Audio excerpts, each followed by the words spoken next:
Hello, Star Citizens. Pantaloons here, and today we're going to be flying our Consolidated Outlands Mustang Alpha. I really wanted to do a video in a starter ship just so I could show that they are really quite viable for combat, and you can run combat missions in this ship no problem at all. It's actually quite good at it. It's pretty quick, packs a good punch if it's equipped right, and I mean, I just really liked flying it a lot. It's got a lot of pros to it. Um, Really quick though, I just wanted to point something out in case anybody from CIG is watching. What the hell is this button for? It opens up the cargo compartment, but then you can't put anything in the cargo compartment. Like, at least open the box so we can put some shipping boxes in there, some delivery boxes or something. I assume that's what you'd want to use this for. I guess it'll come into play later when loading and unloading cargo physically actually happens. But anyways, let's take a look at this Mustang. So let's hop into our Mustang here. One thing I really love about this ship is the view. It's got a great cockpit. It's all glass, except when you turn it towards the sun, then looks like somebody went at it with some sandpaper from the outside, which is a little bit unfortunate. We should probably tune that down a little bit, CIG, please. The glare is pretty nasty when you get the right light on there. Anyway, we're going to overclock all of our weapons because I love overclocking my weapons, and there really isn't much disadvantage to doing that other than we get to fire faster. They will also overheat faster, but that's okay. We want, when we have time on target, we want to be putting as much damage into them as possible. So we're going to overclock those.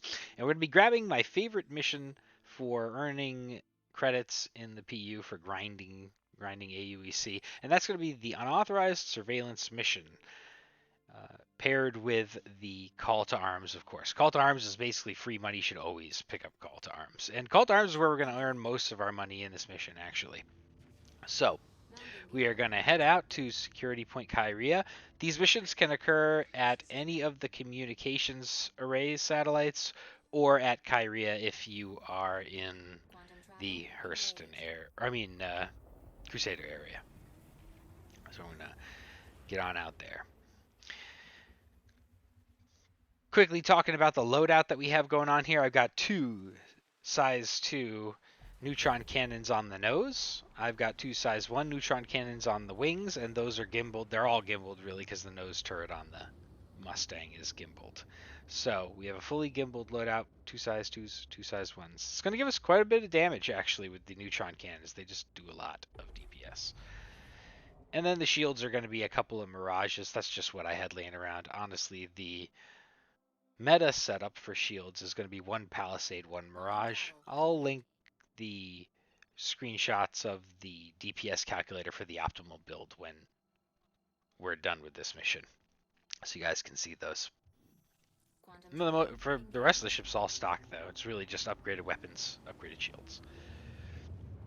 So, if you've never done one of these missions before, the object of the mission is to destroy monitors. The monitors do not appear until you get very, very close to them. You have to be within, I think it's 2,000 meters to actually see them and be able to lock onto them. Before that point, you have to scan for the monitors to find out where they are. So as soon as we get close enough to our mission objective, it's going to change the objective to scan for the monitors. And we're going to do that by entering our scanning interface by hitting tab. And then I'm going to click and hold my left mouse button until I charge the scanner all the way up by that ring in the middle and let go. And then that will put a blue box around anything of interest within range, which is about 14 kilometers. So there, I've got two blue boxes down here. I'm going to fly towards those. Those are the monitors. It'll also put a blue box around either the communications array or the station that you're closest to. And you can see as soon as I get within 2 kilometers of these, they appear, and I can lock onto them and fire away. One thing you will notice about these neutron cannons They are massively loud, so loud. I really have to turn down the game volume in order for you to be able to hear me over this video. Actually, while I'm recording this, you know, it's even hard to hear myself talk over these things. It's just pretty ridiculous, actually. CIG should really adjust the volume on those. It doesn't need to be an explosion every time I pull the trigger.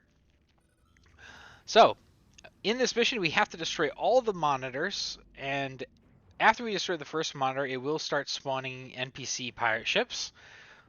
We are going to ignore those because you can't get the call to arms rewards while the mission objective is active. So we are going to finish destroying all 3 monitors first, and once all the monitors are destroyed, then we can go after the pirate ships and destroy those and get our call to arms bonuses. And you'll see we'll rack up quite a bit of AUEC by doing this. The mission itself pays 4,500 AUEC. And then after all the call to arms rewards, we're going to end up with a nice purse. We'll check it at the end. So, monitors are gone. We are just going to start focusing on the NPCs now. I focus on cutlasses first because they can do that. They just like to launch missiles at you every so often. And because I'm only using 2 Mirages and not that big Palisade in a Mirage, that took my shields down. So I'm going to have to disengage for a little while. Anytime your shields are down like this, disengage. Get away from your opponent and just kind of fly around fast for a little bit until you're back up to shield strength, and then you can kind of come back in and engage them again. That's what I did here. So, focusing down those cutlasses because they're the most damage and they've got missiles. Just keeping the nose on the target. I'm flying in decoupled mode here, so I'm kind of always spinning around the target. You can do this coupled if you're more comfortable flying coupled, but I do like to fly decoupled against NPCs now just because it makes me more maneuverable. When I'm flying against this many targets, I need to keep moving as much as possible so I'm not taking fire. So I do that. Against players, I'll mix it up. And you can see how quickly these neutron cannons do damage. Look at that. That's a lot of damage for a starter ship, you know? Great time to kill on these NPCs. Every once in a while you get a buccaneer who gets a little cheeky and really is going for some crazy Ivan maneuvers, and then you pair that with a little bit of desync, it makes them very hard to actually hit. But for the most part, your single shot alpha damage is so high with these weapons that you can take these guys out pretty fast.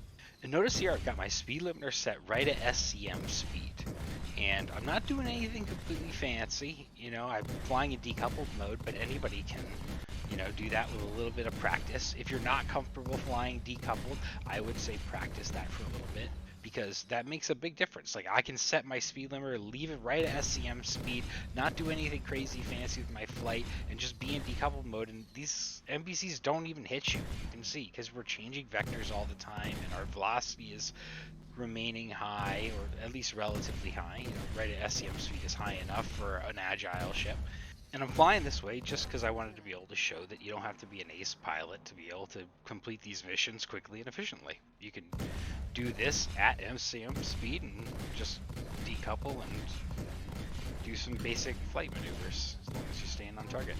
One disadvantage that I would like to point out really quick, though, is that it's really an advantage, but the Mustangs in general, they let you boost for days. They do not overheat their engines when you are boosting main thrusters, and that gets you in the habit of just hanging on to that boost key without having to manage your heat. And if you upgrade to another ship, even some of the other fighters, most of them will be overheating pretty darn quickly.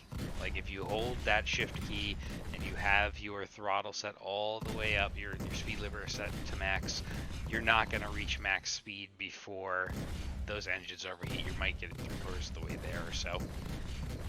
In the Mustang, you're going to go all the way to max speed and still have some heat to spare. Unless, of course, you transition to a Buccaneer, and then the Buccaneer can also boost for days.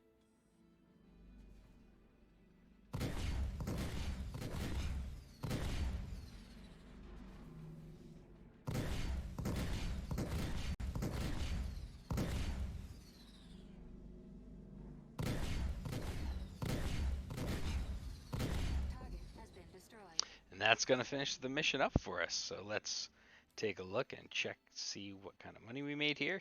So that's 9,500 AUEC, and takeoff to finish of the mission was 8 minutes. So that's 71K per hour. Not bad for a starter ship. Well, that's all I've got for you today, guys.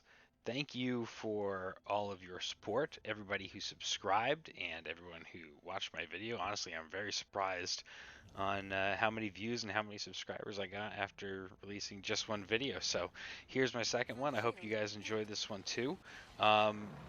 Subscribe and leave a comment on what you want my next video subject to be, and I'll keep producing content as long as you guys keep enjoying it. So thank you, everyone.